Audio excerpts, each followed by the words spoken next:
بسم اللہ الرحمن الرحیم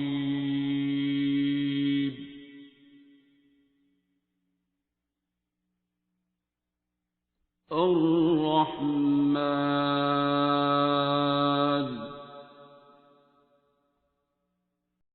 دعا سیشن میں اب جب آپس میں ایک دوسرے کی بات اگر آپ کو سمجھ نہیں آئی تو میرے سے پوچھ لیں یا غور کریں۔ اگر آپ کو یہاں بیٹھے کسی بندے کے یا جو دعا کرا رہے ہیں نا، اگر آپ کو اس میں خامی نظر آ رہی ہے نا، تو بیسیکلی آپ کو میرے میں خامی نظر آ رہی ہے۔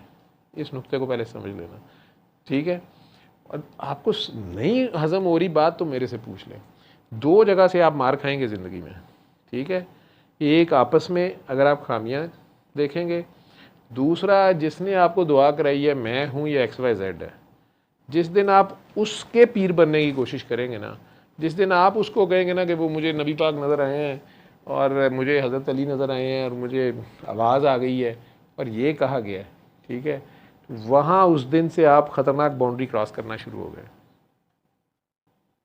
کیونکہ یہ وہ کیفیات ہیں جہاں سے سارے گزرے ہوتے ہیں جو آپ سے پہلے گزرے ہوتے ہیں۔ انہیں پتہ ہوتا ہے کہ یہ کون کہاں سے بول رہا ہے، وہ آپ کو پیار سے سمجھاتا بھی ہے، بتاتا بھی ہے، سارا کچھ کرتا بھی ہے۔ ایسے لوگ ہوتے ہیں جنہیں گائیڈنس آ رہی ہوتی ہے، ایسے لوگ ہیں جن کا سلسلہ ویسیہ سے فیض ہوتا ہے، ٹھیک ہے، انہیں جیسے حضرت ویسے کرنی کو کہیں بیٹھے ہوئے سرکار کے ساتھ لنک تھا۔ وہ لوگ ان کی خوشبو کچھ اور ہوتی ہے، ان کا پاسورڈ کچھ اور ہوتا ہے، وہ بھی پتہ ہوتا ہے۔ لیکن آپ کے ساتھ اگر کوئی بچے بن کے بیٹھے ہوئے ہیں تو چلیں آپ بچے بن کے چلتے جائیں، لیکن اگر آپ سیانے بنیں گے، ٹھیک ہے، تو بچوں کا کیا ہے، بچے تو موڈی ہوتے ہیں، بچے کئی بار ہاتھ سے انگلی چھوڑ کے کہیں چلے بھی جاتے ہیں، میلے میں گم جاتے ہیں، پتہ نہیں چلتا کس نے انگلی کس کی چھوڑی ہے۔ خیر، تو کہاں تھے؟